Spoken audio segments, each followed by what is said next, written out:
आपके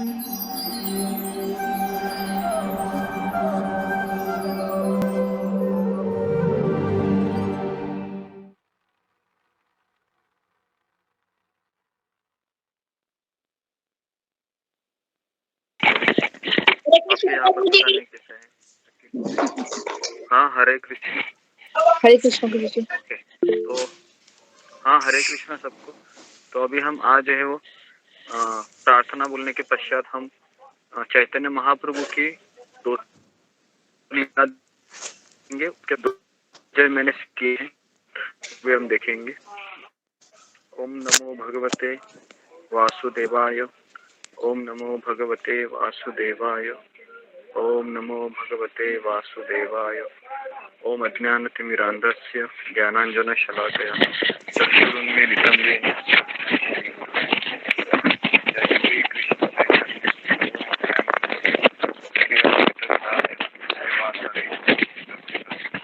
हरे कृष्णा कृष्ण कृष्ण हरे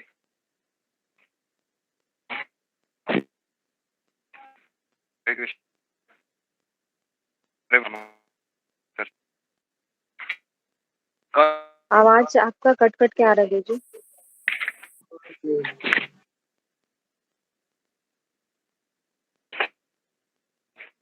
हरे कृष्णा प्रभु जी। तो हरे कृष्णा। हरे कृष्ण। हरे तो यहाँ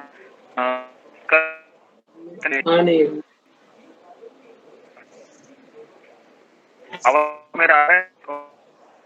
कट कट के आ रहे हैं। हरे कृष्णा हरे हरे हरे कृष्ण।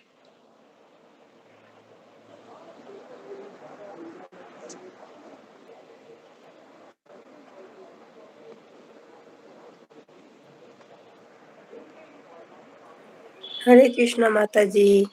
हरे कृष्णा।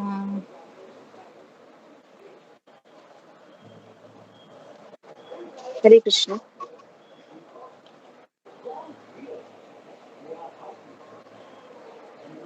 अभी प्रभु जी का वॉइस सही नहीं है।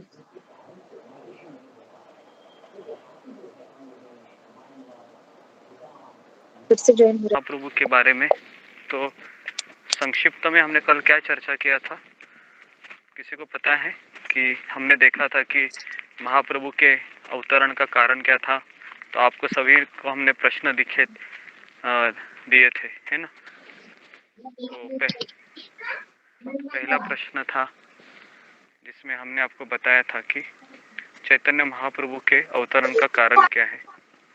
तो उसमें आपने बताया, सबने लिखा है बहुत अच्छे से कि चैतन्य भगवान श्री कृष्ण ने भगवत गीता का उपदेश पूरे संसार को दिया था, लेकिन थोड़ा सा लेकिन वो किस तरह से उसका प्रचार करना चाहिए या किस तरह से उसका भक्त के रूप में स्वीकार करना चाहिए, ये बताया नहीं गया था। तो इसलिए फिर महाप्रभु ने, स्वयं कृष्ण ने चैतन्य महाप्रभु के रूप में अवतार लेकर इस तरह से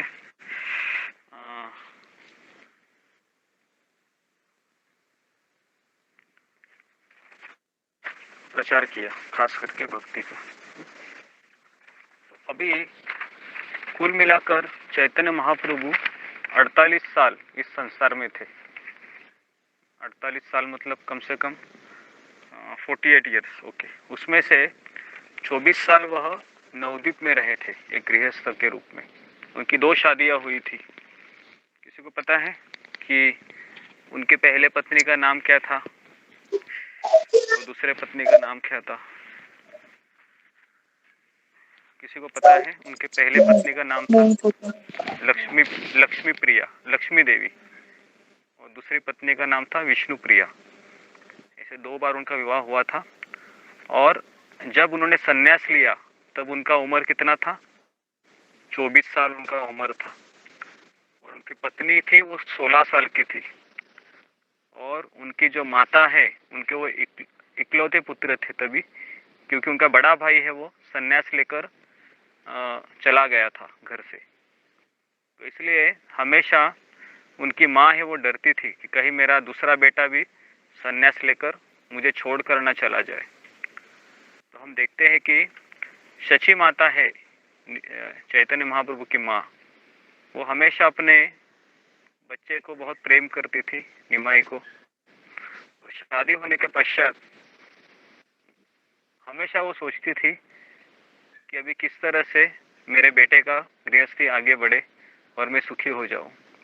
लेकिन महाप्रभु ने देखा कि संसार के सारे लोग हैं वो अधर्म के ओर तेजी से बढ़ रहे हैं, और मैं इस संसार में इसलिए आया हूँ ताकि मैं लोगों को ये हरिनाम के बारे में प्रचार कर सकूं। तो इसलिए उसके पहले एक लीला घटती है, तो संक्षिप्त में मैं आपको बताना चाहूँगा वह कौन सी लीला थी करके। तो मैंने कल उसको आपको बारे में बताया था अभी आपको कि श्रीवास आंगन में चैतन्य महाप्रभु है वो लीला करते हैं। उसके पहले 48 साल में से वो गृहस्थ महाप्रभु रहते हैं, और इसे संन्यास के 24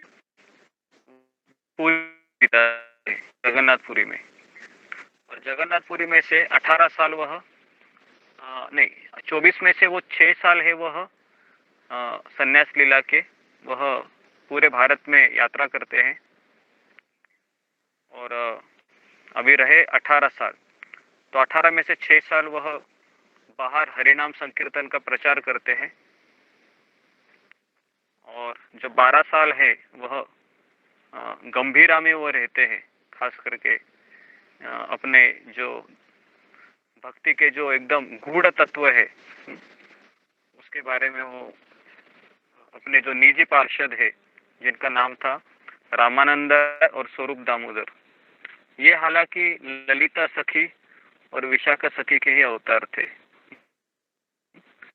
तो श्रीवास करके हमने श्रीवास ठाकुर यह चैतन्य महाप्रभु के जो निजी पार्षद थे पंच तत्व उनमें से एक है। तो श्रीवास पंडित ये शुद्ध भक्तों के आदर्श स्वरूप थे।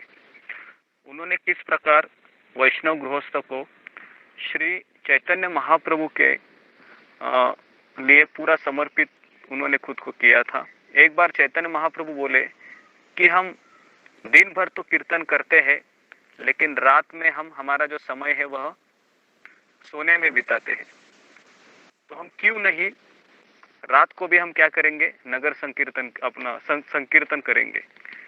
तो फिर हम देखते हैं कि खास करके श्रीवास ठाकुर के आंगन में चैतन्य महाप्रभु ने अपने निजी पार्षदों के साथ, बहुत कॉन्फिडेंशियल लोग थे, उनके साथ वह कीर्तन कर रहे थे। तभी अचानक क्या हुआ, अकस्मात श्रीवास का जो पुत्र था वह व्याधिग्रस्त था, तो उनका जो पुत्र है वो परलोक गमन किया। अभी श्रीवास का केवल इकलौता ही पुत्र था।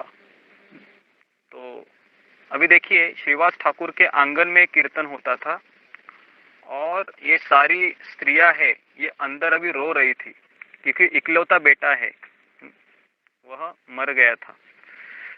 और तभी समय कीर्तन था, लेकिन जो स्त्रियां थी वह स्त्रियां है वह बहुत जोर से विलाप कर रही थी।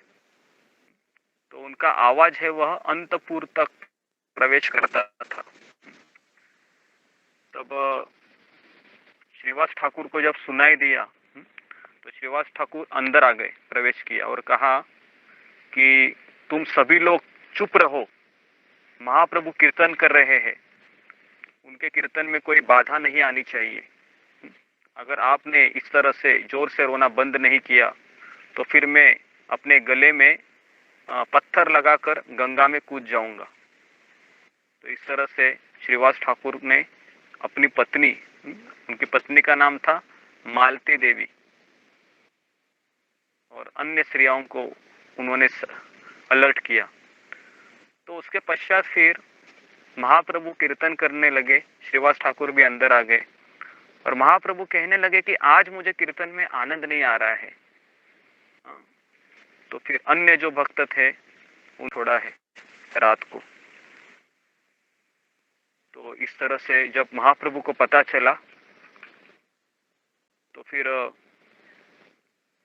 चैतन्य महाप्रभु ने कहा कि श्रीवास तुम इधर आओ, तुमने मुझे बताया नहीं कि तुम्हारे पुत्र का देहांत हो गया है। तो श्रीवास ठाकुर ने कहा कि प्रभु, मैं हमेशा सोच रहा था कि आपकी प्रसन्नता के लिए मेरा शरीर और मेरा मन यहाँ पर उपस्थित है और मैं नहीं चाहता था कि आपकी प्रसन्नता में कोई बाधा आ जाए, तो इसलिए मैंने इस तरीके से आपको सूचित नहीं किया गया।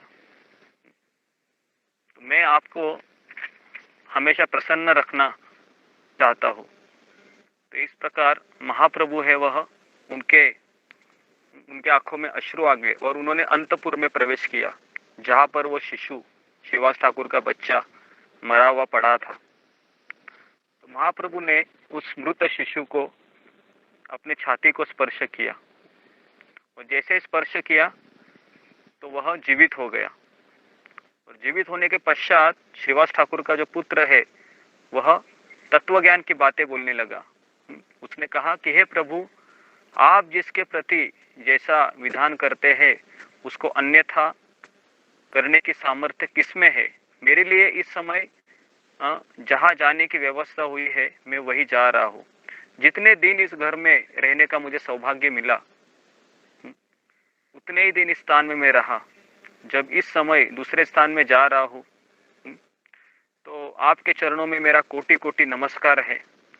आप अपने गुण के द्वारा मेरे शत शत अपराधों का मार्जन किया। हाँ, तो इस तरीके से वह जो श्रीवास ठाकुर का पुत्र था उसने कहा कि मुझे आपके संकीर्तन आंदोलन में कुछ भाग लेने का सौभाग्य प्राप्त हुआ, इसलिए मैं आपका बहुत आभारी हूँ। तो अभी मैं यहाँ से अपने घर जा रहा हूँ। तो जब ये शिशु की बात सारे घर के सदस्य सुनते हैं तो सबका शौक है वो गायब हो जाता है।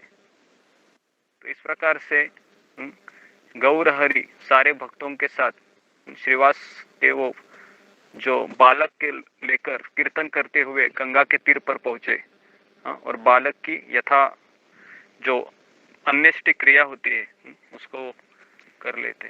तो एक चमत्कार था।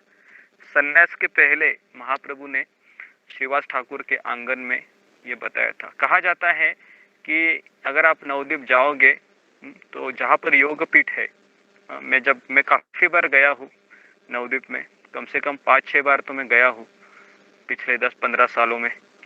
तो जहाँ पर मुझे याद आ रहा है, जहाँ पर योग पीठ है, जहाँ पर वो जो नीम का पेड़ अभी भी है वहाँ पर अगर आप जाओगे तो उसी के थोड़े ही करीबन 500 मीटर के अंतर पे श्रीवास आंगन है। और कहा जाता है कि जो रासलीला स्थली है जहाँ पर कृष्ण गोपियों के साथ नृत्य करते हैं वृंदावन में, या वो कौन सा वो है निधि वन में, तो वो जो श्रीवास ठाकुर का जो आंगन है वह रासलीला के ही समान है।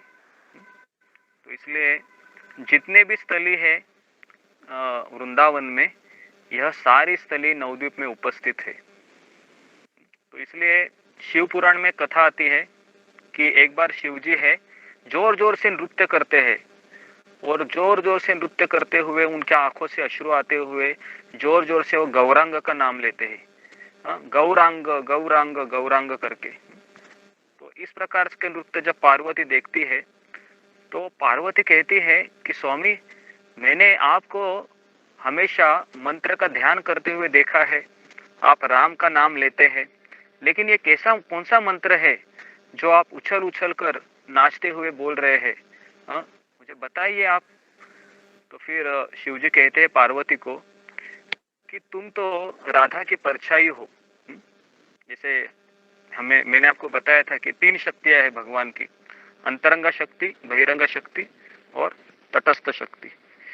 तो बहिरंगा शक्ति है यह राधा रानी की ही परछाई है, माया दुर्गा। तो यही पार्वती का रूप लेके शिव जी के साथ रहती है। तो शिवजी कहते हैं पार्वती को कि देखो पार्वती, तुम तो राधा की परछाई हो। मैं तुमसे ये एक बात को कैसे छिपाऊं? तो मैं तुमको बता रहा हूँ कि कलयुग में भगवान है वह नवद्वीप में चैतन्य महाप्रभु के रूप में आने वाले हैं। तो इसलिए मैं अभी से ही उनके स्मरण करते हुए मुझे रोमांच उपस्थित हो रहा है। तो इस तरीके से जो शिवजी है वह चैतन्य महाप्रभु की महिमा सुनाते हैं पार्वती को, और पार्वती भी जब सुनती है तो उसकी भी तीव्र इच्छा होती है। तो फिर वो पार्वती नवद्वीप में आती है, सीमंत द्वीप करके जगह है जहाँ पर वो फिर तपस्या करती है। और तपस्या करने के पश्चात वह जो शिवजी है वो कहते हैं कि मैं भी यहाँ पर उपस्थित रहूंगा। और गौरांग महाप्रभु तभी उनको दर्शन देते हैं, और गौरांग महाप्रभु पार्वती को कहते हैं कि इस द्वीप में तुम हमेशा वास करोगी और मैं भी यहाँ पर हमेशा वास करूंगा। और शिवजी है वहाँ पर धाम रक्षक के रूप में, क्षेत्रपाल के रूप में वहीं पर निवास करेंगे। तो इस तरीके से गौरांग महाप्रभु है वह पार्वती को दर्शन देते हैं नवद्वीप में। तो इसलिए, और ये जो नवद्वीप का निर्माण कैसे हुआ ये भी मैं आपको बताता हूँ कि एक बार भगवान श्री कृष्ण जब रासलीला कर रहे थे तो तभी राधा रानी नहीं आई थी। तो कहा जाता है, एक पुराणों में कथा है कि राधा रानी है वह एक रास स्थली की खोज में वो दूसरी जगह जाती है। तो वो घूमते घूमते वह नवद्वीप की जगह आती है। तो वहां पर वो सोचती है कि ये लीला स्थली है वह हमारे रास लीला के लिए बहुत उपयुक्त रहेगी। तो इस तरीके से ये जो नवद्वीप करके जगह है इसका भी जो खोज है वह स्वयं राधा रानी ने ही किया है। और कल हमने इस बात पे भी जोर देते हुए देखा कि जब तक हम नवद्वीप को जानेंगे नहीं, नवद्वीप का महात्मा को और भगवान चैतन्य महाप्रभु के प्राकट्य के कारण को या कार्य को, तब तक हम वृंदावन में प्रवेश नहीं कर सकते। ये मैंने आपको कल बताया था, अगर आपको याद होगा तो, कि मैंने बताया था कि जब तक हम नवद्वीप और वृंदावन ये दोनों अभिन्न है, लेकिन हम कलयुग में रह रहे हैं। इसके लिए अगर आप वृंदावन जाओगे और वहां पर कोई अपराध करोगे, है ना, तो आपको वहां पर अपराध का फल मिलता है बहुत। लेकिन आप नवद्वीप में आओगे और नवद्वीप में कोई अगर आपसे अपराध होगा तो भगवान उस अपराध का वहां पर दंड नहीं मिलता है, क्योंकि वो औदार्य धाम है। और जो वृंदावन ये माधुर्य धाम है और नवद्वीप ये औदार्य धाम है। तो चैतन्य महाप्रभु ये उदारता के प्रतीक है। वह पात्र अपात्र न देखी स्थान। तो ये जो स्थान और कोई भी स्थान वगैरह नहीं देखते हैं महाप्रभु, और किसी को भी वह ये कृष्ण प्रेम है वो प्रदान करते हैं। तो इसके लिए हमें पता होना चाहिए कि सबसे दयालु अवतार है इस संसार में वह है चैतन्य महाप्रभु। तो आज मैं आपको थोड़ा सा इनकी जो लीला है खास करके महाप्रभु की, वो मैं आपको बताना चाहूँगा। हरे कृष्ण। हाँ, किसी को कुछ पूछना है अभी तक? तो हरे कृष्ण प्रभु जी नवद्वीप कहाँ पर है? ये नवद्वीप है, पश्चिम बंगाल में है, वेस्ट बंगाल में नादिया करके एक जगह है। तो अगर आप कोलकाता में उतरेंगे हावड़ा स्टेशन में, तो वहाँ से 4 घंटे का रास्ता है। हम बस से जाते थे हमेशा हावड़ा से, नहीं तो आप वहाँ से लोकल ट्रेन चलती है हावड़ा से। वहाँ पर एक नवद्वीप करके एक स्टेशन आता है लोकल ट्रेन में। उसको भी 2-2.5 घंटा लगते हैं ट्रेन से जाओगे तो लोकल। तो हम ट्रेन से भी आए थे, और ट्रेन से फिर वो गंगा नदी रहती है, गंगा जमुना नदी है, उसके संगम में ही ये नवद्वीप करके जगह है, और बहुत सुंदर जगह है। मुझे अभी भी याद है, मुझे पहली बार गया था तो इतना वहाँ पर हरियाली है, और ऐसा लगता है कि ये सही में ये औदार्य धाम है। हमेशा हरि नाम की गूंज वहाँ पर सुनाई देती है। तो हम कभी भगवान की अगर इच्छा हो गई तो हम सभी वहाँ पर नवद्वीप में जाएंगे जहाँ पर महाप्रभु मेरा का भाई जन्म अभी हुआ। कोलकाता में है ना, उसको बोलूंगी जाने के लिए। हाँ, तो कभी ऐसा आपको अवसर मिला स्वयं को, कुछ लोग हमारे सत्र में बंगाली भी लोग काफी है। ये जो अवतार है, यह खास करके जो बंगाल में जन्म लिए हैं ना अभी अभी के मतलब इस कलयुग में, वह स्पेशल सोल है। मतलब क्योंकि महाप्रभु आए थे वहां पर ही उन्होंने अपना जन्म लिया है, तो इतना बहुत भाग्यशाली लोग हैं वो, है ना। हम तो यहाँ पर बम्बई में जन्म लेके घूम रहे हैं, लेकिन प्रभुपाद जी की कृपा से हम यहाँ पर रहकर भी हम महाप्रभु को पहचान सके हैं। नहीं तो कुछ कुछ लोग ऐसे भी है बंगाली लोग जो महाप्रभु को भगवान नहीं मानते, सोचते हैं कि ये बहुत बड़े संत थे इस प्रकार से।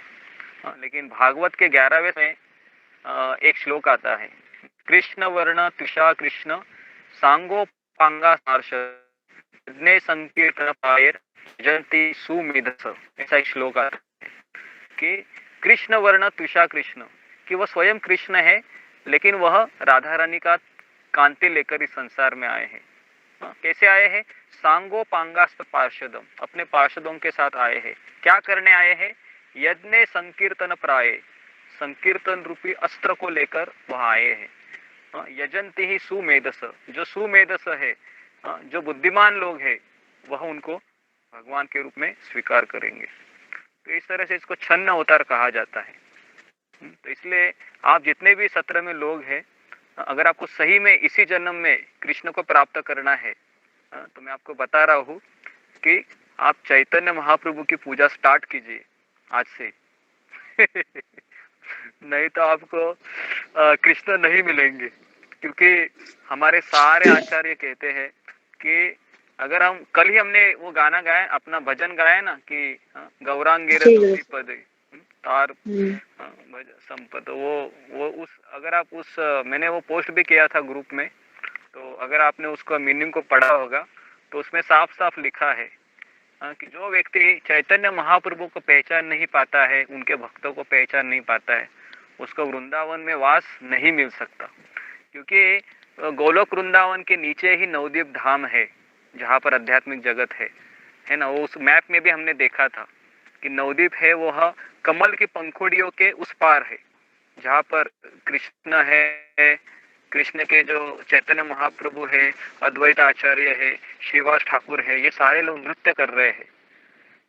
तो इसलिए हमें ये पता होना चाहिए, क्योंकि हम सभी लोग गोपाल की भक्ति तो कर ही रहे हैं, लेकिन गोपाल से भी ज्यादा जो दयालु है वह है चैतन्य महाप्रभु। साक्षात राधा रानी का भाव लेके आए हैं, और राधा रानी ये माँ का हृदय है ना। माँ क्या करती है? हमेशा उदार रहती है माँ, हमेशा बच्चों को, बच्चा कितना भी गुनाह करे, है कि नहीं, माँ हमेशा क्या करती है? उसको माफ करती रहती है ना, बेटा आ जा करके। तो इस तरीके से हम वैसे भी कलयुग के सब शैतान बच्चे हैं, है कि नहीं। गुरुजी कभी सुबह मतलब उठते हैं, कभी सुबह उठते नहीं है कि नहीं। तो ऐसे हम हैं, कभी कभी सेशन में आते हैं, कभी कभी सेशन में आते नहीं है ना। तो इसके लिए हमारे लिए तो गुरुजी किसने बताया कृष्ण के पास, हाँ किसने बताया? भागवत में बताया या भगवत गीता में बताया? वो 11वें श्लोक क्या बोला आपने, वो वाली लाइन 11वें श्लोक? ये 11वां स्कंद है। मैं वो स्कंद भी आपको, वो श्लोक है वो भेजता हूँ, वो सब श्लोक पढ़े। ऐसे मेरे पास ऐसे 5 मेरे पास कोट है पुराणों में से। एक बार नारद मुनि का हाँ भी पूछा एक हुआ है, शिव पार्वती का है, उसके बाद फिर ये इसका भी है, व्यासदेव जी का भी है। ऐसे 4-5 मेरे पास कोट है जो पुराणों में इसके वर्णन दिया गया है। एक बार प्रभु रामचंद्र भी सीता को कहते हैं, एक बार जब वो वनवास के समय में जाते हैं, तो अचानक प्रभु राम जी है वह नवद्वीप में आते हैं और वहीं पर रुकते हैं, और सीता माता को कहते हैं कि देखो मैं कलयुग में यहाँ पर होगी और दूंगा और संन्यास लूंगा। तो इस तरीके से रामायण में भी ये प्रसंग आता है, जो स्वयं प्रभु रामचंद्र जी बताते हैं सीता मैया को कि मैं कलयुग में महाप्रभु के रूप में आने वाला हूँ और तुम विष्णु प्रिया बन के आओगी, और मेरी जो कौशल्या माँ है उसको, सची माता को और तुमको छोड़कर मैं संन्यास लूंगा और पुरी में चला जाऊंगा। तो मैंने जब पहली बार ये सुना था ना, आज से करीबन 2004 में मैंने सुना था, ये करीबन 18 साल पहले की बात है। तो मुझे कुछ समझ में नहीं आ रहा था क्योंकि मेरे लिए बहुत ही नया विषय था। तो मैंने क्यूरियोसिटी में सारे शास्त्र के कोट मैंने निकाले थे तभी कि कहाँ पर इनका उल्लेख है, कहाँ पर है। हाँ, तो फिर मुझे इतना समझ में आया कि ये महाप्रभु है, वह साक्षात कृष्ण है। और ये जब मुझे समझ में आया तो फिर मैंने मेरे घर में उनकी पूजा करना शुरू किया, चैतन्य महाप्रभु का और नित्यानंद प्रभु का। तो इसलिए अगर आप सही में इस इस्कॉन को कनेक्ट है या आप इस्कॉन के अनुयायी बनना चाहते हैं, गौड़ीय संस्था के, हाँ, तो आपको ये पता होना चाहिए। और मैं आज यहाँ पर खुला बोल रहा हूँ आप सबको कि आप आपके अल्टर में चैतन्य महाप्रभु और नित्यानंद प्रभु का फोटो रखिए, क्योंकि ये कृष्ण बलराम है। हाँ, ब्रजेंद्र नंदन होई सच्ची सुत होइल सई, बलराम होइल निताई। तो जो ब्रजेंद्र नंदन है वही सच्ची सुत के रूप में अवतार लिए है, और नित्यानंद प्रभु है, यह स्वयं बलराम जी है, कलयुग में आए हैं। तो इसलिए ये जो मिशन है हमारा गौर निताई, चैतन्य महाप्रभु नित्यानंद प्रभु, ये हमारा मिशन है। तो इसलिए ये जो प्रचार कार्य भी हम कर रहे हैं ना, कृष्ण ने कहा नहीं था इतना प्रचार करो। कृष्ण ने अर्जुन को कहा क्या, अरे अर्जुन प्रचार करो गीता का, इतना नहीं बोला है। लेकिन ये जो कृष्ण स्वयं चैतन्य महाप्रभु के रूप में आते हैं तो फिर ये इस प्रचार कार्य को धारण करते हैं। और ये जो मूड है प्रभुपाद जी ने दिखाया, मूड है चैतन्य महाप्रभु का, नित्यानंद प्रभु का। और अभी आप में भी वो धीरे धीरे मूड आ रहा है ना, आपको भी सब प्रीचिंग करने का उत्साह अभी धीरे धीरे वो डेवलप हो रहा है। क्यों हो रहा है? क्योंकि आप इस संस्था से जुड़े हैं और इस संस्था के कुछ लक्षण है जो आप में धीरे धीरे प्रवेश होंगे। फिर आपको भी एक एनर्जी मिलेगी और आपको भी ऐसा लगेगा कौन मेरे आजू बाजू में है, देखता हूँ मैं, उसको पकड़ लूंगा और सुनाते रहूंगा, है ना। ऐसा लगेगा आपको धीरे धीरे। ओके, हाँ कुछ कहना है? गुरुजी, बोलिए। हाँ, वो कल मूवी को किसी ने अपलोड किया था ग्रुप में, तो मूवी में देख रही थी। उसमें चैतन्य प्रभु रोते रह रहे थे, उसमें राधा उनको दिख रही थी, उनको दिख रहा था राधा माँ। उसके बाद फिर वो रोते रहते थे, उनको पता नहीं था कि मैं ही मतलब मैं भगवान हूँ। इस तरह से थोड़ा समझ नहीं आया था वहाँ पे उनको। नहीं, और वो महाप्रभु को जगन्नाथपुरी में अगर रोते कोई क्यों रहते हैं? जगन्नाथपुरी में वो रोते क्यों रहते हैं? बहुत रोते हैं, सुने हैं कि हाँ बहुत हाँ रोते रहते हैं। हाँ हाँ, वो रोते इसलिए रहते हैं क्योंकि उनका हृदय है ना राधा रानी का है ना, स्वयं कृष्ण है। तो राधा रानी हमेशा ना कृष्ण के विरह में रोती रहती थी कि कहाँ है कृष्ण, कहाँ है कृष्ण, कि वो गोवर्धन में है, जमुना में है, या श्याम कुंड में है, या राधा कुंड में है। तो ये जो विरह का भाव है ना, ये राधा रानी है, वो प्रदर्शित करती है जब वो वृंदावन की लीला करती है। तो वही राधा रानी है, वह महाप्रभु ये राधा रानी ही है, क्योंकि उनका हृदय राधा रानी का है। तो इसलिए महाप्रभु 12 साल पुरी में गंभीरा करके एक जगह है, वहां पर हमेशा जोर जोर से रोते थे, कृष्ण कृष्ण कृष्ण कृष्ण करके। ऐसे रात को भी उनको नींद नहीं आती थी विरह में। तो अभी हमारा उतना लेवल है नहीं, हम तो रात को खर्राटे मार के सो जाते हैं। सुबह 4 बजे उठ जाते हैं। उठने के बाद भी ऐसा लगता है कि कितना मेरे ऊपर जुल्म हो रहा है। ऐसा भी लगता होगा बीच बीच में जब आपको ऐसे झपकी आती होगी, तो है ना प्रभु। तो अभी हमारी ये प्रभु जी कैसे करनी है महाप्रभु की पूजा? हाँ, महाप्रभु की पूजा करने के लिए मैं आपको एक ग्रुप में एक फोटो है सेंड करूंगा, उसको आप प्रिंट मारिए, लेमिनेशन कीजिए। जी, मुझे भी चाहिए। ठीक है। हाँ। और फिर चैतन्य और कृष्ण की पूजा करने के पहले या नहीं, पहले कृष्ण का पूजा करने के बाद आपको उनकी नित्यानंद प्रभु और चैतन्य महाप्रभु की पूजा करनी है। और अगर आपने उनको बिठाया तो आपको कम से कम 10 मिनट कीर्तन करना होगा। समझ में आया? कम से कम 10 मिनट आपको कीर्तन करना होगा हरे कृष्ण मंत्र का, और ये आपको सुबह शाम करना होगा। अगर वो तो करते हैं। अगर कीर्तन नहीं हो पाता तो वो जपा तो हम कर सकते हैं ना प्रभु जी उनके सामने? हाँ, जपा भी कर सकते हैं, कीर्तन भी कर सकते हैं। ठीक है। और आपके अल्टर में हमेशा एक तुलसी का छोटा पौधा होना चाहिए। हाँ प्रभु जी, हमने तो रखा है प्रभु जी। हाँ हाँ, तो प्रभु, तुलसी का पौधा, हाँ बोलो। वो आपने कल अद्वैताचार्य का बताया था ना कि वो महाविष्णु के रूप हैं, तो वो महाविष्णु और सदाशिव दोनों के हैं ना? हाँ, महाविष्णु सदाशिव दोनों के हैं। सदाशिव मतलब जो शिव जी के रूप है, गोलोक रूप। सब अवतार सार शिरोमणि, जितने भी अवतार हैं भगवान के, हाँ, वह सारे अवतारों में भी ये सार शिरोमणि है। जिस तरह से जो दूध रहता है, हाँ, दूध का सार क्या है? क्या है दूध का सार? घी है, बराबर ना, जब हम घी निकलता है। तो वैसे जितने भी कृष्ण के अवतार हैं, उसका सार ये अवतार है, चैतन्य महाप्रभु। केवल आनंद कंद, केवल आनंद ही आनंद है। अगर आप महाप्रभु को देखोगे तो अपने दोनों हाथ ऐसे ऊपर करते हैं वो, है ना, आपने फोटो में देखा होगा, आज हमने वो ग्रुप में भी डाला है। तो दोनों हाथ क्यों ऊपर करते हैं?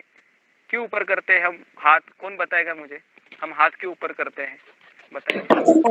सरेंडर करते हैं हम भगवान को। हाँ, हम भगवान को सरेंडर करने। जी जी जी जी, तो हम भगवान को ऐसे शरण जाते हैं कि हे भगवान, मैं आपका हूँ और आप मेरे हैं, इस तरीके से सरेंडर करे। तो उन्होंने हाथ क्यों खड़ा किया था प्रभु जी? हाथ उसलिए उन्होंने खड़ा किया था क्योंकि वो लोगों को बता रहे थे कि इस तरह से भगवान को शरण जाना है, भगवान का कीर्तन करना है। इसलिए अब इस्कॉन मंदिर में आप देखोगे ना, मंगल आरती में भी जैसे मंगल आरती खत्म होती है, हरे कृष्ण कीर्तन चालू होता है, सारे भक्त हाथ ऊपर करके नाचने लगते हैं, ऐसे कीर्तन करते हैं ऐसे ना।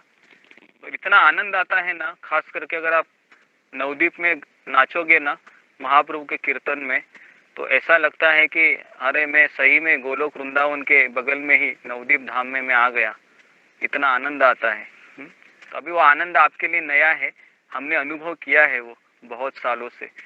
तो उसके लिए जब भी आप जाओगे तो वहाँ पर इतना इतना नाचते हैं कि मुझे अभी भी याद है, एक बार हम गौर पूर्णिमा में गए थे, तो जैसे ही शाम को आरती हो गई उसके बाद हरे कृष्ण कीर्तन चालू हो गया। इतना लोग नाचे सारे भक्तगण कि पूरा जो फर्श था ना वो पूरा गीला हो गया। सोचो, उनके पसीने से पूरा फर्श गीला हो गया।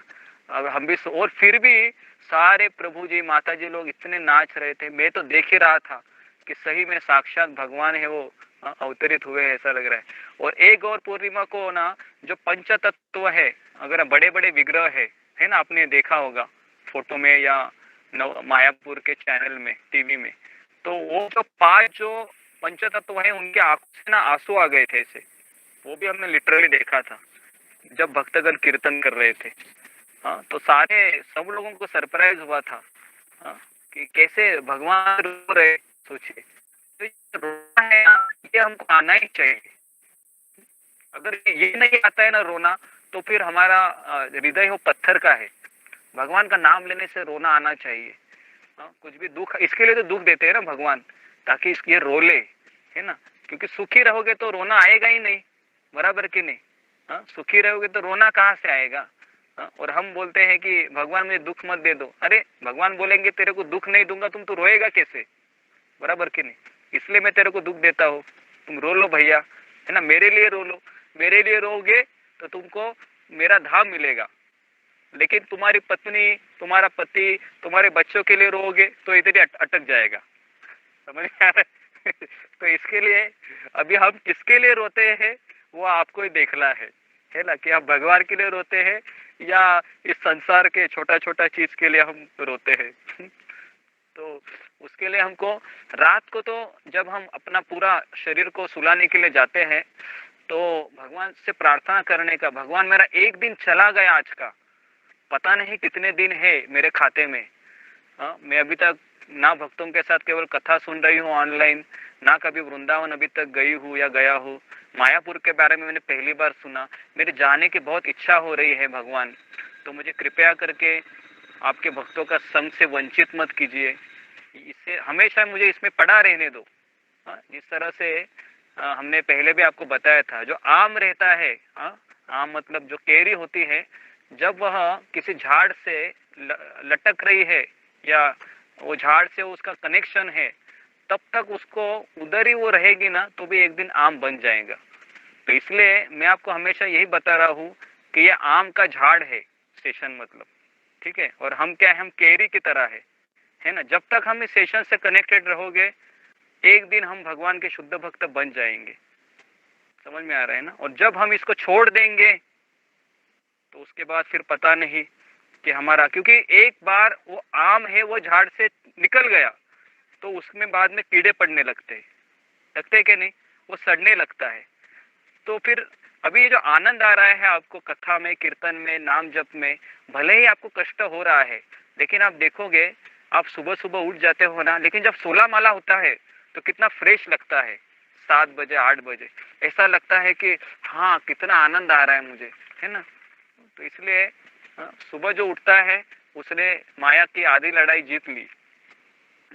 तो ये जो है केवल आनंद कंद, ये केवल आनंद है।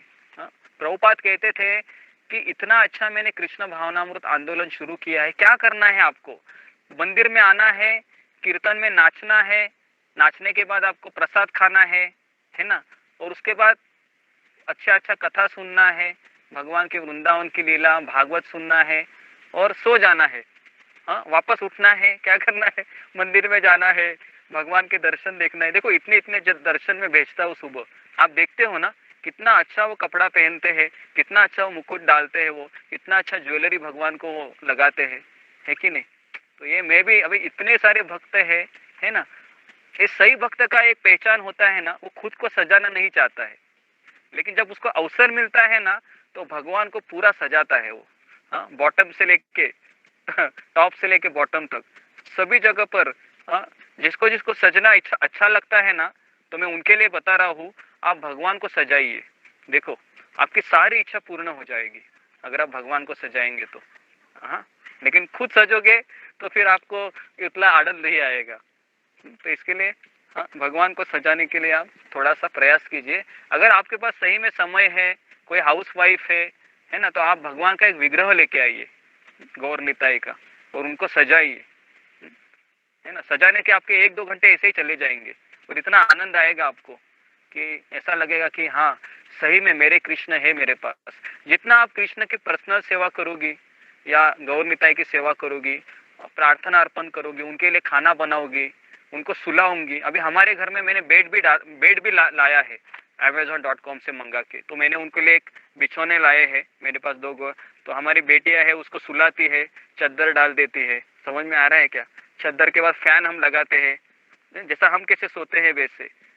हाँ, तो ये आप करोगे तो आपको ऐसा लगेगा हाँ अभी भगवान सोए हैं। मुझे दिखाना, अपने घर के दिखाना हमें भी। हाँ, तो अगर आप लाइट भी लगाओगे ना तो फिर वो चिल्लाती है, हे लाइट क्यों लगाया, दिखते नहीं भगवान सोए हैं। समझ में आए। तो ये जो इमोशन है ना, तो ये अपने आप नहीं डेवलप होते। जब हम सेवा करते हैं ना, वो फीलिंग आना चाहिए, फीलिंग आना बहुत जरूरी है। इसके लिए मैं बोलता हूँ कि जो भी आप कार्य करते हैं ना उसमें आपकी भावनाएं डालो। भले आप सांस लेते हैं, कृष्ण को थैंक यू कहो, भले आप सूर्य को देखते हो थैंक यू बोलो, आप मार्केट जाते हो कोई अच्छी सी चीज देखते हैं, कोई गुलाब का फूल दिखता है आपको, तो देखो उसको किस तरह से मेरे कृष्ण ने इसको बनाया है, मेरे कृष्ण कितने महान है। तो इस तरह से हमको फील करना है। ठीक है, तो अभी हम दूसरे श्लोक में जाते हैं। तो गुरु जी हम तो प्रहलाद और अर्जुन से भी ज्यादा लकी हुए। हाँ, अच्छा। प्रहलाद और अर्जुन से भी ज्यादा लकी हुए हमें गौरांग प्रभु जी मिले हैं। हाँ, उनको तो नहीं मिले ना। जी। तो दूसरा श्लोक हाँ है। प्रभु जी हाँ प्रभु जी, मैं भी यही कहना चाहती हूँ कि हम लोग इस्कॉन से जुड़े तो हमें ये पता चला, तो जो इस्कॉन से नहीं जुड़े तो वो लोग क्या थोड़े कम लकी है ना, मतलब वो लोग को तो ये कभी पता ही नहीं चलेगा। जैसे कोई द्वारकाधीश को मानता है, श्रीनाथ जी को मानता है, वो कृष्णा ही है, पर चैतन्य महाप्रभु को तो वो नहीं जान पाएंगे ना। हम भी इस्कॉन से जुड़े तब पता चला हमें, तो ये हमारे लिए सौभाग्य की बात है ना। हाँ, नहीं तो इस जन्म में हमें कभी नहीं पता चलता। बराबर ये सौभाग्य की बात है कि हमें महाप्रभु के बारे में पता चल रहा है। नहीं तो तिरुपति बालाजी लोग जाते हैं, द्वारकाधीश मंदिर जाते हैं, बाके बिहारी जाते हैं, और पंढरपुर है यहाँ पर महाराष्ट्र में, उधर भी जाते हैं। लेकिन मैंने कहा कि कोई भी अवतार में ना भगवान ने ना किसी को हरि नाम नहीं दिया है, बराबर है। भगवान कृष्ण आ गए, लीला किया, चले गए, राम आ गए, लीला किए, चले गए। उसके बाद भगवान के जितने भी अवतार आ गए, कूर्म अवतार हो, मत्स्य अवतार हो, या मोहिनी मूर्ति का अवतार हो, या कितने भी अवतार ले लो आप, किसी भी अवतार में भगवान ने कृष्ण प्रेम नहीं दिया। लेकिन ये जो अवतार है चैतन्य महाप्रभु का, इसमें वो बांट रहे हैं, ले लो ले लो। क्या ले से आए हो गुरु से? हाँ नहीं, खरीदना है मतलब श्रद्धा से खरीदना है, श्रद्धा होनी चाहिए। श्रद्धा, अगर श्रद्धा नहीं है मेरे में तो फिर मैं कितनी भी सुनूं कुछ फर्क नहीं पड़ेगा। ये श्रद्धा के लिए तो हम श्रद्धा की भीख मांगते हैं कि भगवान मुझे इतनी श्रद्धा दे दो, इतनी श्रद्धा दे दो कि कोई भी व्यक्ति अगर मुझे बोले कृष्ण नहीं है तो फिर मुझे उस पर भरोसा ही नहीं होना चाहिए। हमेशा मुझे यही लेना चाहिए कि ये पागल है कि नहीं जो बोल रहा है कृष्ण नहीं है। क्योंकि अभी हमारा फेथ कैसा है ना, बहुत कमजोर है। कोई व्यक्ति आएगा और हमको बोलेगा ना कृष्ण नहीं है, तुम क्या पागल की तरह ये सुबह सुबह उठ के माला झोली लेके हरे कृष्णा करते रहते हैं करके। तो अगर हम जैसा कैकेयी का हुआ था ना, पता है ना, मंथरा ने कैकेयी को ब्रेन वॉश किया और कैकेयी भगवान को वनवास भेज दिया। तो वैसा हमारा भी हो सकता है। तो इसके लिए हमको बार बार भगवान से प्रार्थना करना चाहिए कि हे भगवान, हे चैतन्य महाप्रभु, अभी आप कल अवतार होने वाला है भगवान का, तो कल सबको व्रत रखना है, ठीक है ना। तो मैं थोड़ा सा व्रत के बारे में बताता हूँ आपको, नहीं तो मिस हो जाएगा। तो कल सुबह, आज रात के 12 बजे के पहले आप खा लो जितना खाना है अच्छे से, ठीक है।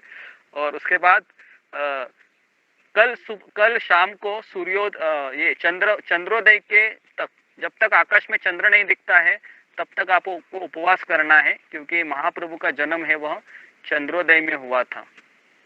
ओके, तो और थोड़ा सा आप नींबू पानी बनाइए और नींबू पानी पिए, ठीक है।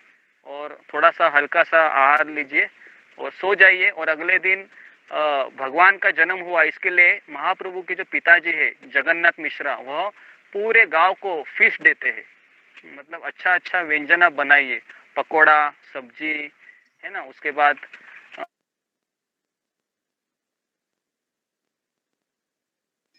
मिठाई भी खुला है, हाँ मिठाई, ये संदेश है ना। संदेश किसको आता है बनाना? संदेश आता है आप लोगों को? पर ट्राई किया नहीं, पता है। प्रभु जी गुलाब बनाइए। जामुन बना के रखे हमने। हाँ हाँ, वेरी गुड। बेसन तो की बर्फी बनाए तो प्रभु जी चलेगा? हाँ हाँ, जो भी आपको स्वीट आता है आप बनाइए, भगवान को भोग दिखाइए और उसको फिर परसों भोग लगाना है ना गुरु जी? हाँ, परसों बनाने का है। और परसों जो बनाएगा सबको ग्रुप में डालना है, ठीक है। मैंने भगवान के लिए ये बनाना है बनाया करके। और गुरु कल बनाना ना, गुरु कल कल है ना? परसों हाँ, कल आप प्रिपरेशन करके रखिए, लेकिन परसों फेस्टिवल है, क्योंकि भगवान का जन्म हुआ था, कल होगा जन्म, और परसों है उनके पिताजी है, सारे भोज देंगे पूरे गांव को। तो हम भी परसों ही मनाते हैं। तो फास्टिंग कल करेंगे ना? कल करेंगे कल हम फास्टिंग करेंगे सूर्यो अपना चंद्रोदय तक।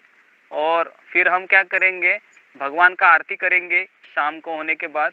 और गौर निताई को अगर मैं आपको अभी फोटो भेजता हूँ, चाहे तो आप तुरंत प्रिंट निकालो। और लैमिनेशन अगर नहीं होता है तो उसको क्या करो, आप आपके दीवार को चिपकाओ, या जहाँ पर आपका अल्टर है वहाँ पर चिपका लो और उसका पूजा करो कल के दिन, ठीक है। और फिर कैसे पूजा करेंगे गुरु जी? कल क्या पूजा करनी है उनकी, कैसे करनी है? पूजा कैसे करनी है, तो पहला आपको सब लोग साउंड को म्यूट कीजिए, जरा साउंड को म्यूट कीजिए। मैं पूजा कैसे करते हो बताता हूँ आपको। 7 बजे के, अभी 7 बजे चंद्रोदय होगा ऐसा हम मानते हैं। उसके बाद आप पानी पीजिए, नहीं तो नींबू शरबत पीजिए भगवान को अर्पण करके। और उसके बाद गौर आरती में भेजता हूँ, वो लगाइए, ठीक है। या आप याद कीजिए किसी को गौर आरती आती है तो। और उसमें क्या करोगे, आप पहले 3 अगरबत्ती लीजिए और चैतन्य महाप्रभु को पहले प्रभुपाद जी को दिखाइए, अपने गुरु को दिखाइए। उसके बाद फिर उसको परमिशन लीजिए गुरु से कि मैं अभी महाप्रभु की पूजा करने जा रही हूँ या जा रहा हूँ। उसके बाद आप 7 बार आप दोनों को, चैतन्य महाप्रभु नित्यानंद प्रभु को 7 बार आप पूरी तरह से अगरबत्ती से उसको ये कीजिए, राउंड कीजिए ऐसे। अभी अगरबत्ती का हो गया। उसके बाद आप पंचदीप रहता है, पता है दीप रहता है, उसमें 5 ये रहती है, पंचदीप बोलते हैं। तो उसको आप घी में क्या, हाँ, तो उसमें आप ना वाटी लीजिए इसका रुई का,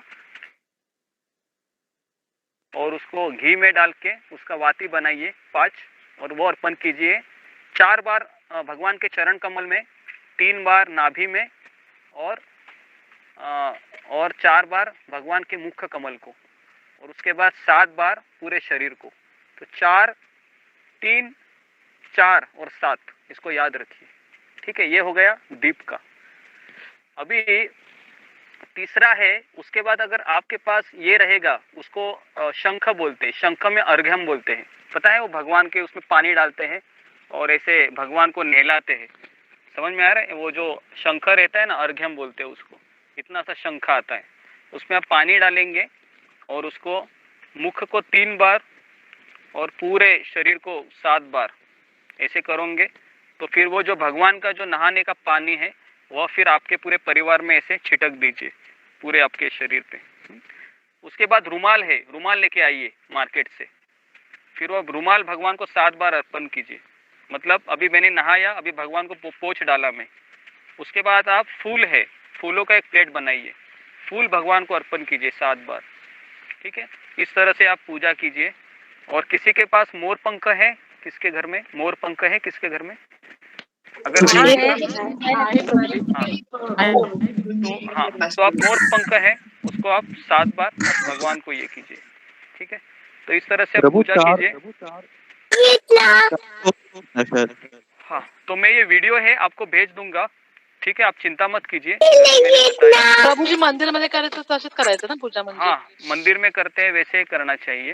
तो हाँ, तो ये जरा साउंड को म्यूट कीजिए।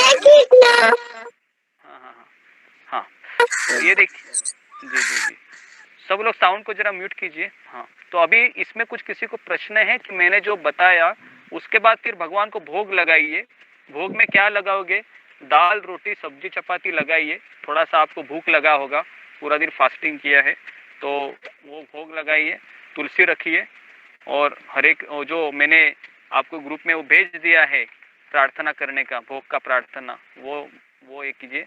और भगवान को रोते हुए कहिए कि आज मैंने पूरा व्रत किया है चैतन्य महाप्रभु आपकी प्रसन्नता के लिए। जिस तरह से प्रभुपाद जी ने बताया है, मैंने चर्चा सत्र में सुना है हमारे सत्संग में, तो मैं आज मेरा बहुत सौभाग्य का दिन है कि इतने सालों से मुझे पता नहीं था आपके बारे में, लेकिन सौभाग्यवश भक्त की कृपा से, प्रभुपाद जी की कृपा से मुझे पता चला। तो मैं यही प्रार्थना करती हूँ भगवान कि इसी जन्म में आप मुझे आपके पास ले चलिए, मृत्यु के पश्चात वापस मुझे यहाँ पर नहीं आना है, क्योंकि मैंने देख लिया यहाँ पर कुछ सुख नहीं है, हमेशा यहाँ पर पीड़ा ही मिल रही है मुझे। अभी मैंने जान लिया है कि मैं नियंत्रक नहीं हूँ, कृष्ण आप ही नियंत्रक है, और मैं अभी मेरी जो जीवन की जो दौड़ है वो आपके हाथ में देता हूँ या देती हूँ। इस तरह से भगवान से हृदय से प्रार्थना कीजिए, क्योंकि उस दिन भगवान बहुत खुश होते हैं। जिस दिन भगवान का बर्थडे होता है ना, कोई भी व्यक्ति बर्थडे होता है तो खुश होता है, बराबर के नहीं? बोलो तुमको जो चाहिए मांगो। तो इस तरह से भगवान हमेशा खुश रहते हैं उस दिन, तो आपको मांग सकते हैं। प्रभु जी मेरी बेटी का बर्थडे भी है कल। अरे वाह, अच्छा अच्छा है, तुम्हारा बेटा खुश नसीब है, मतलब गौर पूर्णिमा को जन्म मिला, अच्छा है। प्रभु जी कल सुबह पूजा करना है या शाम को करना है? चंद्रोदय के बाद चंद्रमा को अर्घ देना है। सुबह भी आप कीजिए और शाम को भी कीजिए, 2 टाइम कीजिए। और खाना मतलब खाने का भोग लगाना है, शाम को खाने का भोग लगाना है। हाँ, खाने का भोग लगाओ, दाल, रोटी, सब्जी, चपाती, लेकिन कभी लगाओ, दोपहर में भी लगा सकते हो और शाम को भी लगा सकते हो, लेकिन आपको खाना नहीं है, आपको चंद्रोदय के बाद ही खाना है। ठीक है प्रभु जी, यहाँ पर हम लोग के यहाँ तो आज होलिका दहन है और कल ही होली है, तो कैसे? हाँ, तो इसलिए अभी आप मैनेज कीजिए, क्योंकि आप अकेले घर में अगर भक्त रहेंगे तो आपको बहुत पीड़ा होगी, क्योंकि कल धूलिवंदन है और कई सारे लोग हैं वो रंग खेलते रहते हैं। तो लंच पे भी बुला लिया है लोगों को कि कल आना है। हाँ, तो अभी क्या है ना, आप आपके हिसाब से एडजस्ट करो, क्योंकि मैं अभी कैसा है ना, इधर 50 लोग हैं, 50 लोगों के प्रॉब्लम सुनूंगा तो पागल हो जाओगे अभी। तो आप अपनी अपनी इच्छा से आप यहाँ पर जो भी आपको लगता है, मैंने जो बताया उसमें थोड़ा सा, अगर किसी को नहीं मिलता है तो मन से फिर आप भगवान की सेवा करो, मन से भगवान को अर्पण करो। ठीक है। गुरु जी कल के दिन अगर नॉनवेज बन गया तो होली है ना, नॉनवेज के सब लगे रहते हैं मेरे घर में, अच्छा नहीं लगेगा। कल जन्मदिन है, कल नॉनवेज बन जाएगा घर में। तो क्या करेगा अभी मैं क्या कर सकता हूँ इसमें, आप देखो अभी कैसे करना है। ठीक है, महाविष्णु समझ में आता है, अभी तक सदाशिव किसको पता नहीं, वो धीरे धीरे सारी चीजें पता चलेगी। प्रभु जी मेरा एक प्रश्न है, अगर चैतन्य महाप्रभु राधा रानी के ही अवतार है तो फिर जो अवतारों में फिर चैतन्य महाप्रभु जी का नाम क्यों नहीं आता? हाँ, क्योंकि ये छन्न अवतार है। क्योंकि आप तुम देखोगी कि जितने भी कृष्ण के अवतार है उसमें भगवान है वो स्वयं को कृष्ण, स्वयं को भगवान के रूप में प्रदर्शित करते हैं। लेकिन ये जो अवतार है इसमें चैतन्य महाप्रभु ये कभी नहीं कहते कि मैं भगवान हूँ। हालांकि उनके जो भक्त बोलते थे कि आप स्वयं कृष्ण है, आप स्वयं ब्रजेंद्र नंदन है, आप स्वयं वृंदावन के सूत है, आप स्वयं यशोदा माता के पुत्र है जो इस संसार में आए हैं हमारे उद्धार के लिए। तो वो अपने ऐसे दोनों कान है वो बंद करते थे और जोर से विष्णु विष्णु विष्णु विष्णु ऐसे चिल्लाते थे वो, क्योंकि उनको वो पसंद ही नहीं था, है ना। क्योंकि उनको पता था कलयुग में ऐसे लोग आएंगे भविष्य में, जो खुद को भगवान बोलेंगे, है कि नहीं। तो इसके लिए छंद मतलब गुप्त अवतार। हाँ छंद मतलब गुप्त अवतार। हाँ, गुप्त अवतार, छन्न अवतार कहते हैं उसको शास्त्र में, छन्न अवतार। तो मैं आपको कुछ कोटेशन भेजूंगा जैसे प्रवचन खत्म होता है, उसको आप सुनिए। उसमें नारद मुनि भी कहते हैं। हाँ, छन का क्या मीनिंग है? छन अवतार का छन्न अवतार मतलब गुप्त अवतार। वह शास्त्रों में, वेदों में उसका इतना डिस्क्रिप्शन नहीं है। पूरे भागवत में 18,000 श्लोक है, सोचिए, और केवल एक ही श्लोक है जिसमें चैतन्य महाप्रभु के बारे में बताया है। सोचो, इतना वो गुप्त अवतार है। हाँ, बड़े बड़े ऋषि मुनियों को भी पता नहीं है चैतन्य महाप्रभु के बारे में, केवल इस्कॉन के ही लोगों को पता है। कुछ संप्रदाय के लोग हैं, जैसे रामानुजाचार्य के संप्रदाय के लोग हैं या निम्बकाचार्य पुष्टि मार्ग के लोग हैं, वह भी चैतन्य महाप्रभु को भगवान नहीं मानते। वो कहते हैं कि ये बहुत बड़े संत थे करके। तो इसलिए हमारा बहुत बड़ा भाग्य है कि एटलीस्ट हमको महाप्रभु की महिमा के बारे में पता चल रहा है। तो ये सही में, और आप सभी लोग हैं, मुझे पता है कि शायद आप लोगों को थोड़ा भरोसा करने में संकोच हो रहा होगा, लेकिन अगर आप नवदीप का वर्णन पढ़ोगे शास्त्र में से तो काफ़ी चीज़ उसमें बताई गई है महाप्रभु के बारे में। और मैं तो हमेशा यही सोचता हूँ कि भले मुझे कृष्ण नहीं मिले तो भी चलेगा, राधा रानी भी नहीं मिलेगी तो भी चलेगा, लेकिन चैतन्य महाप्रभु भी प्राप्त होंगे तो भी बहुत अच्छा। क्योंकि राधा कृष्ण की पूजा करने के लिए ना आपको बहुत सारे नियम को पालन करना जरूरी होता है। जैसे आपको 2 नंबर किया तो आपको नहाना जाना होगा। अगर आपने 1 घंटे से ज़्यादा सोए आप तो आपको नहाना होगा। अगर आप किधर मार्केट गए और किसी व्यक्ति को स्पर्श किए और ये आपको पसीना आ गया तो आपको नहाना पड़ेगा। तो आपका पूरे दिन का आधा समय ही बाथरूम में ही चला जाएगा। समझ में आ रहा है? तो इसलिए पवित्रता ज्यादा रखनी है ना प्रभु जी। हाँ, पवित्रता ज्यादा रखनी पड़ती है। और गौरांग महाप्रभु और चैतन्य महाप्रभु की पूजा के लिए इतना नियम नहीं है। आप कैसे भी हो भगवान के सामने खड़े रहो, कीर्तन करो। गौर आरती होती है शाम को 6 बजे 7 बजे इस्कॉन मंदिर में। अगर आप मायापुर का टीवी को लॉगिन करोगे 6 बजे तो आपको गौर आरती, इतना मीठा रहता है वो कि मुझे बहुत आनंद आता था जब हम मंदिर में वो गौर आरती करते थे। तो अभी इस तरीके से यूट्यूब पे आती है गुरु जी को। हाँ, तो कितने लोग हैं वो? चैतन्य महाप्रभु कितने लोग हैं वो? ठीक है, तो कितने लोग हैं वो नवदीप में आना चाहेंगे? अगर आपको पर्याय मिला तो लोग आएंगे। फिर कभी हम टिकट कटवाएंगे, बोलो अभी चलते हैं। आप लेके जाओ बराबर जाएंगे। जैसे आप लेके जाओ बराबर जाएंगे एक दिन जाएंगे, कभी इच्छा मायापुर। होगी तो मायापुर जाएंगे। ऐसे गौर पूर्णिमा ही जाएंगे, अगले साल जाएंगे, प्लानिंग करेंगे। मुझे छोड़ के मत जाना, मैं वापस आऊंगी फिर जाना।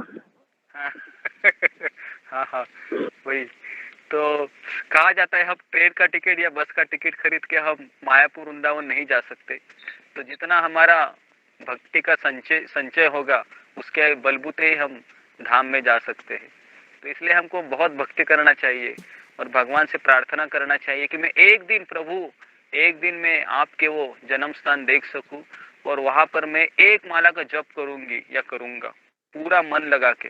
तो मैं हमेशा ऐसे में मैं जाता था वृंदावन में, मायापुर में, हमेशा में योगपीठ है या ईश्वर का जो मंदिर है वहां पर प्रभुपाद का समाधि है, वहां पर मैं हमेशा जप करता था और इतना आनंद आता था।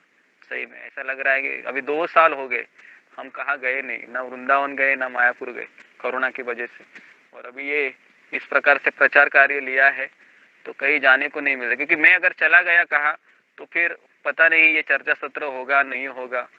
तो इसके लिए मुझे नहीं होगा प्रभु जी फिर तो। हाँ, हम तो अभी इस लायक बने नहीं है कि हम इतने प्रवचन दे सके। तो उसी के लिए मैं थोड़ा सा संकोच करता हूँ कहाँ पर भी जाने का, क्योंकि ये सत्र मैंने अभी इसको निर्माण किया है। तो अगर क्योंकि मैं अगर यात्रा चला जाऊंगा तो कम से कम 1 हफ्ता शायद बंद भी हो सकता है, और मुझे पता है 1 हफ्ता अगर बंद रहेगा तो आपका क्या हालत होगा ये मुझे पता है। तो उसके लिए मैं इसको बंद नहीं करता हूँ, चाहे कितना भी कुछ रहेगा मैं हमेशा 3 से 4 अवेलेबल रहता ही हूँ।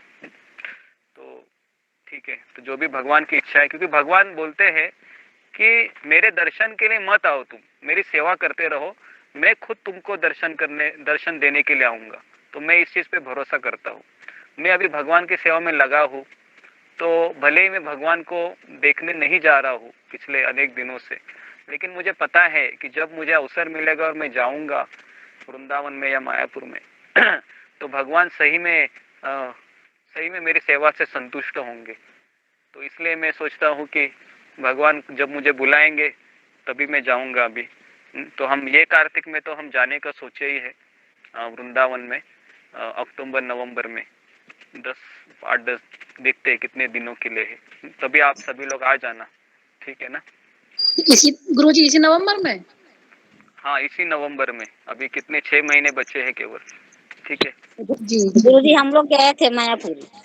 हाँ हाँ मायापुर जी गए जी थे जी वृंदावन। हाँ वेरी गुड, अच्छा है अच्छा है। तो मायापुर हम अगले साल जाएंगे, जा रहा हूँ पहले प्रभु जी वृंदावन जाते हैं। वृंदावन को।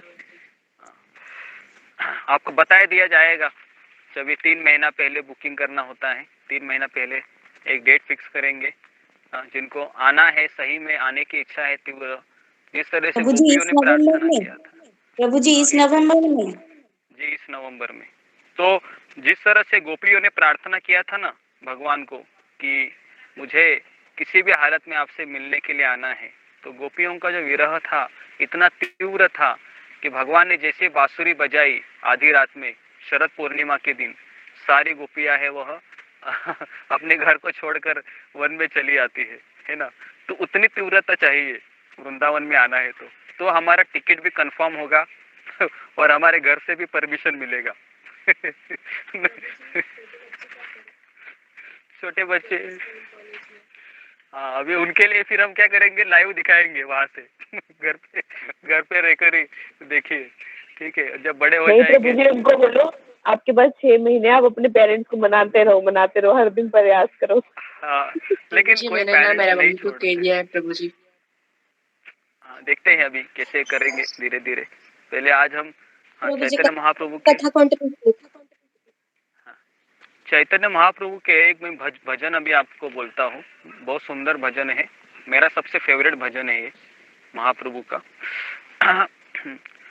तो ये जो भजन है वो लोचनदास ठाकुर ने लिखा हुआ है, बंगाली भाषा में है। तो मैं इसको गाता हूँ और फिर आपको इसका अर्थ भी बताता हूँ।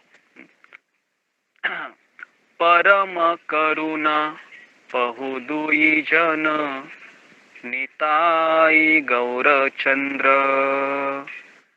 सब अवतार सारा शिरोमणि, केवल आनंद कंद। सब अवतार सारा शिरोमणि, केवल आनंद कंद। तो इस श्लोक में लोचनदास ठाकुर कहते हैं कि परम करुण, परम मतलब बहुत उदार, करुणा के खान है। कौन है? पहु दुई जन, पहु मतलब दो भगवान है। हाँ, कौन से दो भगवान है? तो एक है निताई, हर त्योहार पे। जी जी जी, ठीक जैसे है। रक्षाबंधन पे भी होता है बलराम जी का शायद। तो हम कल होली, हाँ होली जो रहती है ना, हम देखिए भगवान में भी कलर को ये करते हैं। अगर आप थोड़े से कलर लेके आइए और आपके घर में अगर विग्रह रहेंगे उनको भी थोड़ा सा कलर आप कीजिए, और वो जो पानी रहेगा वो आप अपने ऊपर लगाइए थोड़ा, और इस तरीके से हम इस्कॉन के मंदिर में होली खेलते हैं। हम भी भगवान को कलर करते हैं। वो वीडियो भी मैं आपको भेज दूंगा किस तरह से इस्कॉन में होली खेली जाती है। फूलों की होली होती है, फूलों की नहीं होती है, कलर की होती है होली। अच्छा नहीं, लखनऊ में कल है हाँ, बताया तो वहाँ है फूलों की होली। हाँ, मैं आपको इस्कॉन मंदिर में जो होली मतलब भगवान के साथ मनाते हैं उसका भी मैं आपको वीडियो भेजता हूँ, और ये भी भेजता हूँ किस तरह से आरती करना है, ये दोनों चीज़ें भेजता हूँ। ठीक है। और क्या, और ये आपका पहला फास्टिंग है तो थोड़ा सा इसको गंभीरता से कीजिए, और मन में हमेशा, भले ही आप होली खेल रहे हैं, मुझे पता है कि सारे लोग हैं वो, तो कल सेशन होगा, ठीक है ना? कल सेशन रखना है ना, या आप लोग? होगा जी होगा जी जी प्रभु जी, रखना है। जी दीजिए आप। रखना है, बिल्कुल रखना है। हाँ तो अरे फिर कितना कल तो हमको दवा खाना पड़ता है गुरुजी। हाँ तो हाँ, आपका आवाज नहीं आ रहा है मुझे यशोदा जी।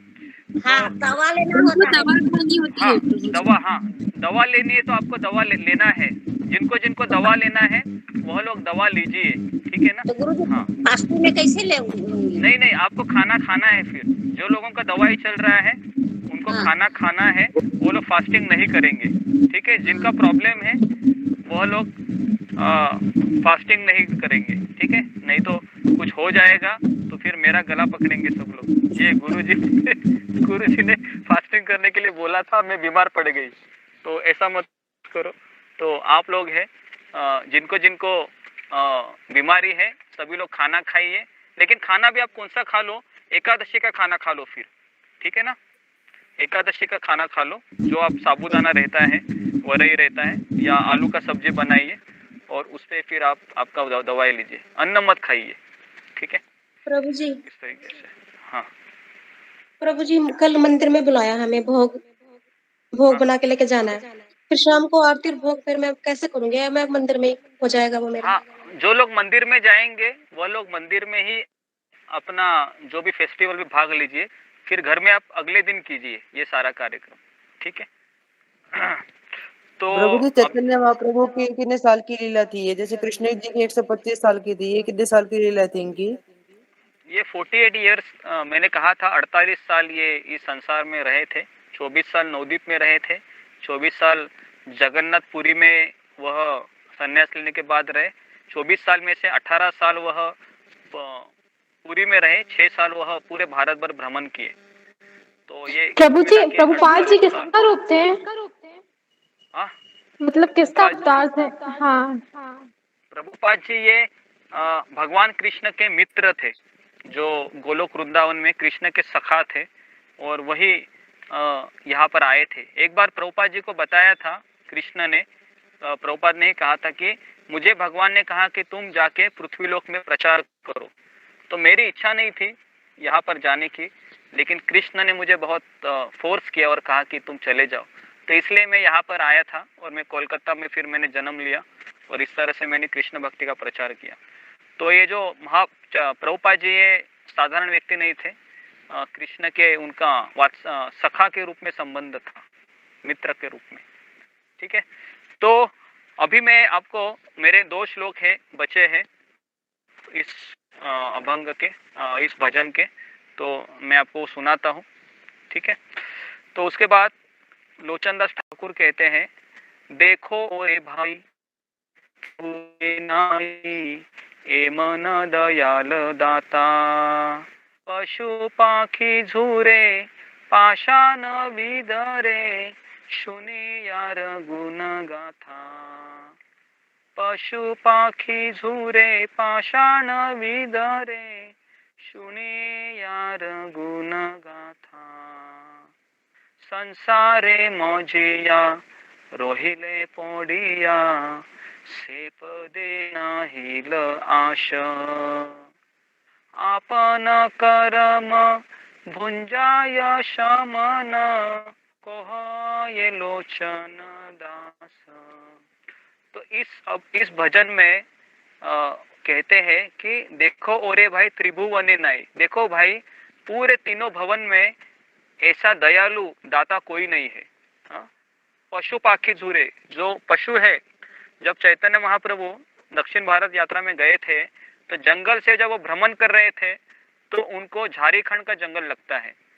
तो वहां पर वो देखते हैं कि जो बाघ है, हाथी है, लोमड़ी है, चीता है, भालू है, ये सारे लोग ये सारे जानवर जब देखते हैं महाप्रभु को कि महाप्रभु अपने दोनों हाथ ऊपर डाल के जोर से हरे कृष्ण का कीर्तन करते हुए नाच रहे हैं, तो जब बाघ जब देखते हैं और महाप्रभु के शब्द उनके कानों में प्रवेश करते हैं तो ये बाघ भी अपना स्वभाव को छोड़कर अपने दोनों हाथ को ऊपर करके क्या करते हैं, कीर्तन करते हैं।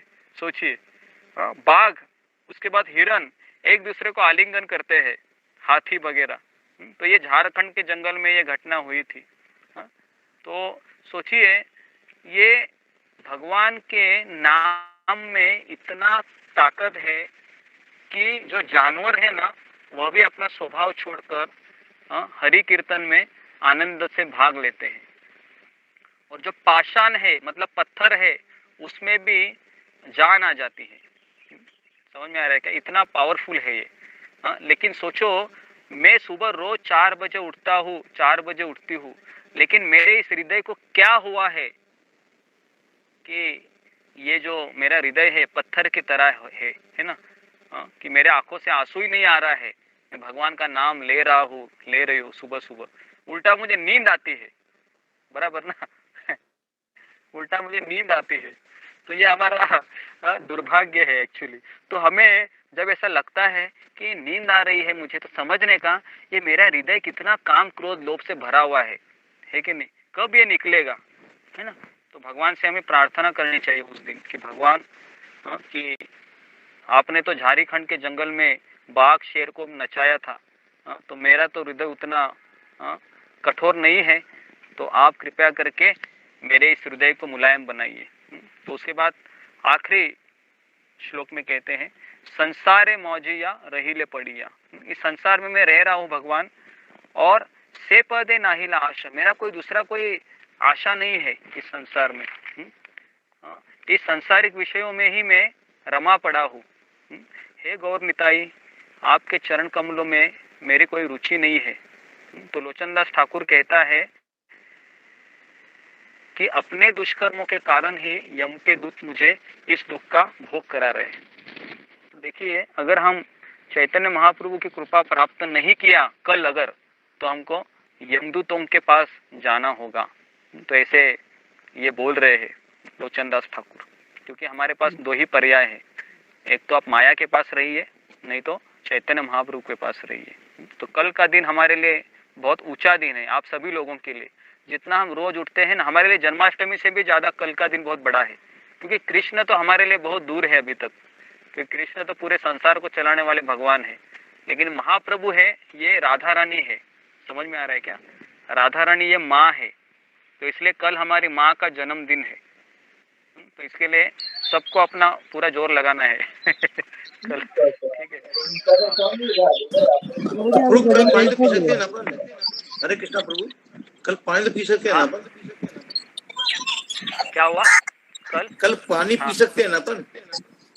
देखो, मैं अभी भी बोल रहा हूँ कि फास्टिंग करना इतना जरूरी है, लेकिन अगर आप ये सोचोगे कि जरा आप साउंड को जरा म्यूट कीजिए कैला जी। हाँ, अगर आप ये सोचोगे कि मैं उपवास करूंगी, दिन भर कुछ खाऊंगी नहीं या खाऊंगा नहीं, पानी भी नहीं पीऊंगा, लेकिन ऐसे में सोए हुए पड़ा रहूंगा गद्दी पे, है ना, और चंद्रोदय का राह देखता रहूंगा, तो ये भी गलत है। उससे अच्छा है कि खाओ कुछ तो, है ना, कुछ पानी पी लो, या एकादशी के दिन जो खाना रहता है वो खा लो, और नाम जप करो। तो कल आपको ज़्यादा से ज़्यादा माला करना है, कम से कम 50 माला तो कर लीजिए सब लोग। अगर आप घर पे रहते हैं, है ना, तो 40-50 माला कीजिए कल, क्योंकि कल भगवान का जन्मदिन है। तो भगवान ये हरि नाम लेकर ही संसार में आए थे और हमारे पास कल अच्छा अवसर भी है, खुशी मनाने में लगा रहेगा। अपने इंद्रियों के भोग करते हैं कल के दिन धूलिवंदन में, है कि नहीं। सब लोग चाहते हैं कि मैं दूसरों को रंग लगाऊं, दूसरे लोग मुझे रंग लगाए और मैं पूरा ये रंग पंचमी का जो आनंद है मैं खुद ही ले लूँ करके, या खुद ही लूट लूँ। तो ये रावण का मेंटालिटी है, ये हिरण्यकशिपु का मेंटालिटी है। हमें उन रंगों को भगवान पे पहले ये करना है, अभिषेक करना है रंगों से, और फिर हम प्रसाद के रूप में उस रंग को अपने शरीर को लगाएंगे और भगवान कहेंगे कि भगवान कभी वो दिन आएगा जब मैं आपके साथ गोलोक वृंदावन में होली खेलूंगी या होली खेलूं। ऐसे हमको प्रार्थना करनी है। और जिनको बीमारी है, जिनको दवा लेनी पड़ती है, वो एकादशी का प्रसाद खाइए और अपना गोली लीजिए, वो लोग फास्टिंग मत कीजिए। और अगर कोई व्यक्ति फास्टिंग करता है, उसको ज़्यादा शरीर में तकलीफ होती है, तो आप पानी पी सकते हैं, ठीक है। लेकिन आप ऐसा मत सोचिए कि मैं किसी भी हालत में मर जाऊंगी या मर जाऊंगा लेकिन पानी नहीं पीऊंगा, तो ऐसा मत कीजिए। ज़्यादा तकलीफ है तो आप पानी पी लो, ठीक है, क्योंकि हमको अगले दिन भी माला करना है। समझ में आ रहा है ना। तो ऐसा मत करो कि आप कल के दिन फास्टिंग करो, बीमार पड़ो और अगले दिन फिर उठो ही मत, तो ऐसा भी नहीं करना है। तो इसलिए मैं बता रहा हूँ, फास्टिंग से भी ज़्यादा ज़रूरी है हमारा शरीर का देखभाल करना। लेकिन फिर भी अगर आप कर सकते हैं तो कीजिए। किसी को शरीर का बीमारी है, कुछ प्रॉब्लम है, तो फिर आप मत कीजिए, ठीक है। मैं अभी से बता रहा हूँ आपको, नहीं तो प्रॉब्लम हो सकता है किसी को। ग्रुप में मैसेज आएंगे फिर धड़ धड़ धड़ धड़ धड़ धड़, कोई बीमार पड़ गया, प्रभु जी प्रार्थना कीजिए उनके लिए। ऐसा नहीं होना चाहिए। प्रभु जी हाँ फास्टिंग क्या, हाँ फास्टिंग नहीं करेंगे तो हाँ, जिनको बीमार जिनका बुढ़ापा ज़्यादा है, जिनको थोड़ा सा दिक्कत है, तो वो नींबू पानी और पानी पी सकते हैं, ठीक है, ज़्यादा ही आपको तकलीफ होता है तो। और जो लोग जवान है, जिनका हेल्थ बहुत अच्छा है, तो वो लोग फास्टिंग कर सकते हैं। कि हम बहुत सालों से हम फास्टिंग करते आए हैं। गौर पूर्णिमा का, जन्माष्टमी का फास्टिंग सबसे बड़ा होता है, रात को 12 बजे तक होता है। लेकिन ये और नरसिंह जयंती का फास्टिंग होता है, वो शाम तक होता है। तो हम साल में एक बार करना चाहिए, ऐसा मुझे लगता है ना। कितने लोग करेंगे फास्टिंग? जैसे कल होली, मतलब होली है, तो ये नरसिंह भगवान ने भी तो मारा था ना हिरण्यकश्यप को, तो हम नरसिंह आरती कर सकते हैं या उसका कोई मतलब नहीं है कल? ऐसा कल हम नरसिंह आरती का हिसाब से नहीं करते। कल मोस्टली गौर लीला के अनुरूप ही हम पूरा तो सिंह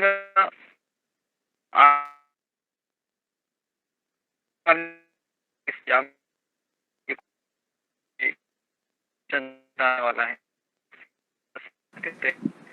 प्रभु आवाज नहीं आ रही साहब आपकी, बिल्कुल भी। प्रभु जी आवाज कट गई आपकी। हरे कृष्णा हरे कृष्णा हरे कृष्णा। अभी आ रही आवाज? तो बता रहा था गौर पूर्णिमा है, तो गौर पूर्णिमा है ना, तो गौर पूर्णिमा है हमारे लिए चैतन्य महाप्रभु का जो अवतार है उसके उपलक्ष्य में ही हम मनाते हैं। नरसिंह भगवान का यहाँ पर ज़्यादा कुछ रोल नहीं है। लेकिन अगर आपको कोई संकट आता है कल के दिन, होली खेलते वक्त कोई आपके ऊपर चिल्लाता है, आपको फोर्स करता है कोई गलत चीज़ करने के लिए, तो आप नरसिंह आरती बोल सकते हैं, ठीक है। तो इस तरीके से हम नरसिंह भगवान को भी बुला सकते हैं, ठीक है। तो आज मैंने आपको पूरा चीज़ बताया, थोड़ा सा चैतन्य महाप्रभु के बारे में और उनकी लीलाओं के बारे में। और मैं आपको ग्रुप में मैं आपको कारण कुछ छोटे छोटे वीडियो है मेरे पास 10-10 मिनट के हरे कृष्णा टीवी के, वो मैं भेजता हूँ आपको, ठीक है। और किसी को कुछ अगर कल प्रॉब्लम है फास्टिंग करने में, तो फास्टिंग मत कीजिए अगर आपको कोई हेल्थ का इशू है। लेकिन अगर आपको लगता है कि मुझे महाप्रभु की कृपा चाहिए, तो मैं कल फास्ट करेंगे प्रभु, करेंगे प्रभु, ठीक, तो प्रॉब्लम नहीं है। तो प्रभु जी स्टूडेंट्स क्या करें कल? प्रभु जी वो चैतन्य महाप्रभु जी की तस्वीर और आरती दोनों चीज जी जी भेज दीजिएगा मुझे। जी मैं हाँ, ग्रुप में तस्वीर। भेज देता हूँ मैं, ठीक है, मैं सब ग्रुप में भेज देता हूँ, आप चिंता मत कीजिए, ठीक है। और फिर अभी हम कल है, हम इसी टाइम पे मिलते हैं, ठीक है। तो कल है, भले ही होली है लेकिन कल आपका परीक्षा है, हाँ ठीक है। प्रभु तो जी आप लोग कल स्टूडेंट्स क्या करें प्रभु जी? स्टूडेंट क्या करेंगे मतलब क्या, स्टूडेंट मतलब क्या करेंगे, घर पे रहकर भगवान का नाम लो। स्टूडेंट मतलब क्या अलग पेशे थोड़ी है। प्रभु जी फास्टिंग नहीं, का फास्ट मतलब तुम्हारे माता पिता के हिसाब से तुम देखो, तुम्हारे माता पिता अगर अलाउ नहीं करते तो मत करो, ठीक है ना। माता पिता अगर नहीं तो ज़्यादा वो हेवी हो जाते हैं कि तुम लोग ये क्या करने लगे हो, खाना नहीं खाओगी, बीमार पड़ जाओगी, डॉक्टर के पास लेके जाना पड़ेगा, ऐसे माता पिता बोलते हैं। तो बेटर है आप फास्टिंग मत करो, ठीक है, नहीं तो प्रॉब्लम हो जाएगा फिर। और अगर आप कर सकते हो छुप छुप के तो वो भी ऑप्शन अवेलेबल है दोनों में, ठीक है। तो दोनों ऑप्शन है, तो देखो कैसा होता है।